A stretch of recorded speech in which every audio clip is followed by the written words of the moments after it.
Friends, welcome to INR Iffat novel reader. तो चलिए आज शुरू करते हैं लव द डेविल के अगले चैप्टर को। चैप्टर 52। एक बड़े से बंगले के काले कोठरी में मासी एक बड़े से किंग साइड बेड पर बेहोश पड़ी हुई थी। अचानक से उसके कमरे में एक आदमी चल कर आया। उस आदमी ने मासी को ध्यान से देखा। कुछ देर मासी को घूरने के बाद वो आदमी धीरे से बोला, ये लड़की तो सच में काफ़ी ज़्यादा सुंदर है। तभी मेरा भाई इसके पीछे पूरी तरह से पागल है। उसके बाद उसने अपना फ़ोन निकाला और एक नंबर डायल किया। कुछ देर बाद ही बंगले के बाहर एक काली कार आई। उस कार में से एक हैंडसम आदमी बाहर निकला। वो आदमी और कोई नहीं, अमन था। अमन के चेहरे पर कोई एक्सप्रेशन नहीं थे, लेकिन वो अंदर ही अंदर मानसी को देखने के लिए बेताब था। वो बिना रुके बंगले के अंदर आया और सीधा वहीं गया जहाँ उसके भाई ने मानसी को रखा हुआ था। अमन को वहाँ देखते ही उसके भाई ने कहा, तो आ ही गया मेरा मजनू अपनी लैला को देखने के लिए। लेकिन अमन ने ना इधर देखा ना उधर। उसकी नज़र बस मानसी के ऊपर थी, जो आराम से बेड पर बेहोशी की हालत में सोई हुई थी। उसको तो अपने भाई तक की भी बात सुनाई नहीं दे रही थी। अरे मेरी प्याज, अरे छोटे भाई, ज़रा मुझे भी देख लिया कर। मैं तुम्हारा ही भाई हूँ, तुम्हारा वही भाई जिसने बचपन से तुम्हें पाला है। तुम तो कुछ ही दिनों में इस लड़की के हो गए। भाई प्लीज़ अपनी बकवास बंद कीजिए। क्या आपने मेरी मानसी को कोई नुकसान तो नहीं पहुँचाया? अमन ने कहा। तो उसके भाई का मुंह बन गया। मैंने अपनी छोटी उंगली से भी इसे नहीं छुआ। नुकसान पहुंचाना तो बहुत दूर की बात है। तुम मुझसे इस लड़की के लिए इतनी बेरखी से क्यों बात कर रहे हो? मुझे समझ नहीं आ रहा कि तुम इस आम सी लड़की के चक्कर में मुझसे भी अपना दुश्मन बना लिया है। मैं तुम्हारा भाई हूँ, तुम्हारा कोई दुश्मन नहीं। लेकिन एक बात है, वैसे ये लड़की काफ़ी ज़्यादा सुंदर है, अमन के भाई ने कहा। तो अमन ने उसे घूर कर देखा। भाई प्लीज़, आप मानसी की तारीफ़ करना रहने दीजिए। मुझे पता है कि वो काफ़ी खूबसूरत है, आपको बताने की ज़रूरत नहीं है। ठीक है, मैं समझ गया, लेकिन तुम कुछ ज़्यादा ही बदल गए हो। ये कहते हुए उसके भाई ने अमन के कंधे पर हाथ रखा और दोबारा से कहा, ठीक है, अब तुम जो उस लड़की के साथ करना चाहते हो करो, मैं चलता हूँ। उधर मन को भी हॉस्पिटल पहुंचा दिया गया था। वहां से गुजरने वाली गाड़ी ने एम्बुलेंस को फ़ोन करके उसे हॉस्पिटल पहुंचा दिया था, क्योंकि ड्राइवर तो डर के मारे पहले ही भाग चुका था। कुछ देर के इलाज के बाद मन को थोड़ा होश आ चुका था। उसने सक्षम को फ़ोन किया और जो भी रास्ते में हुआ वो सब उसे बता दिया। उसके बाद कुछ सुनकर सक्षम का चेहरा पूरी तरह से गुस्से से लाल हो गया। उसकी मुट्ठियाँ आपस में बंद हो गई। मन की बात सुनने के बाद उसने गुस्से से किसी को फ़ोन मिलाया। तुमने मुझे बताया क्यों नहीं कि मानसी के साथ हादसा हो गया? क्या मैंने तुम लोगों को टाइम पास करने के लिए रखा हुआ है? सॉरी बॉस, अभी तक नेटवर्क नहीं आ रहे थे।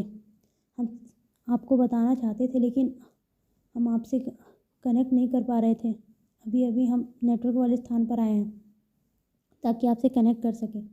बेवकूफ़ इंसानों, मानसी कहाँ है?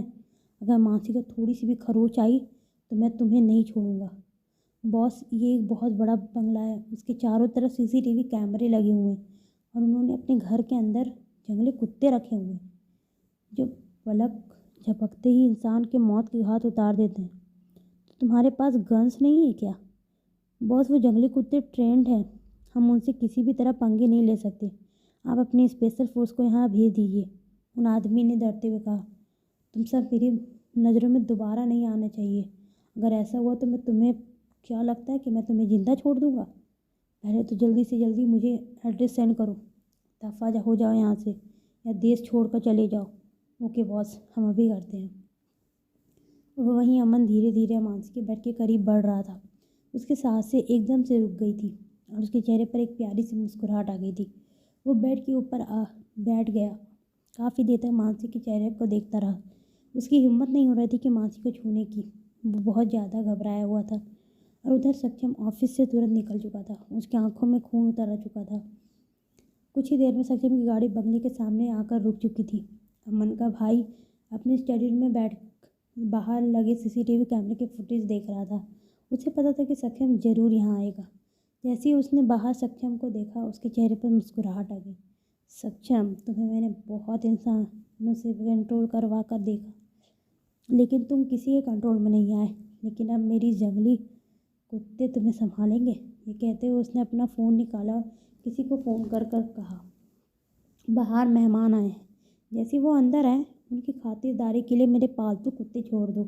ये कहने के बाद उसने धीरे से फ़ोन काटा और लैपटॉप को देखने कर मुस्कुराने लगा। सक्षम बहुत ज़्यादा गुस्से में था। वो जल्दी से गेट की तरफ बढ़ा। गेट अंदर जाने के लिए उसे किसी ने नहीं रोका, जैसे वो बंगला उसी का इंतज़ार कर रहा हो। जैसे सक्षम अंदर पहुंचा, उसे कुछ कुत्ते अपनी तरफ आते हुए दिखाई दिए। वो कुत्ते इतने भयानक और ख़तरनाक थे कि कम दिल वाला इंसान तो उन्हें देखकर ही मर जाए। लेकिन सक्षम उन्हें देखकर बिल्कुल भी नहीं डरा। उसने अपने जेब से एक गन निकाली और एक एक करके उन सब कुत्तों को शूट कर दिया। थोड़ी देर में सब कुत्ते ज़मीन पर गिर गए थे। अंदर बैठा हुआ अमन का भाई, जो अभी तक लैपटॉप की स्क्रीन देखकर मुस्कुरा रहा था, उसके चेहरे के एक्सप्रेशन अचानक से बिल्कुल ठंडे पड़ गए थे। इसने मेरे प्यारे पालतू कुत्तों को एक झटके में मार दिया। लेकिन मैंने तो अपने पालतू कुत्तों को गन्स के सूट से बचने की ट्रेनिंग दी है, लेकिन इसने उन्हें इतनी आसानी से कैसे मार दिया? सक्षम ओबरॉय, तुम अपने आप को बहुत चालाक समझते हो। देखो अब मैं तुम्हारे साथ क्या करता हूँ। ये कहते हुए वो जैसे ही बाहर जाने के लिए मुड़ा, सक्षम को अपने पीछे देखकर काफ़ी ज़्यादा डर गया। सक्षम गुस्से से उसके पीछे खड़ा हुआ था। सक्षम ने उसके सामने अपनी बंदूक पॉइंट की और गुस्से से कहा, कहाँ है मानसी? उस आदमी ने सक्षम की बात नहीं सुनी और वो अपने आदमी को वहाँ बुलाने के लिए चिल्लाने लगा। वो काफ़ी ज़्यादा घबरा गया था। वो चाहता था कि उसके आदमी आकर सक्षम को मार दे, लेकिन तभी सक्षम के चेहरे पर एक डेविल स्माइल आ गई। उसने कहा, मेरे आदमियों ने तुम्हारे आदमियों को ख़त्म कर दिया है। जैसे ही सक्षम ने ये कहा, उस आदमी का चेहरा पूरी तरह से काला पड़ गया। वो जल्दबाजी में पीछे मुड़ा और लैपटॉप पर जल्दी से बाहर की फुटेज चलाई, जिसे देखकर उसकी आंखें लगभग बाहर ही आ गई थी। उसके आदमी ज़मीन पर पड़े हुए थे। ऐसा लग रहा था पूरे घर पर सक्षम का राज हो चुका है, क्योंकि वो जहाँ की भी फुटेज देख रहा था, वहाँ पर सब जगह सक्षम ही दिख रहा था और उसके ही आदमी खड़े थे। उसने शायद सक्षम को कम आंका था, बल्कि सक्षम तो उससे 2 कदम नहीं, पूरे 6 कदम आगे निकला। उसने कभी सोचा भी नहीं था कि सक्षम इतना चालाक हो सकता है। उसने सोचा था कि अगर सक्षम यहाँ आ गया तो वो कभी अंदर नहीं आ पाएगा, क्योंकि उसकी सिक्योरिटी इतनी खतरनाक थी कि हर किसी के बस की बात नहीं थी उसे पार करना। सबसे ज़्यादा भरोसा उसे अपने जंगली कुत्तों पर था। ये सक्षम ने पलक झपकते ही मार दिया था। उसे अब इस बात का पछतावा हो रहा था कि उसने अपने भाई के चक्कर में सक्षम से मुसीबत मोल ले ली है।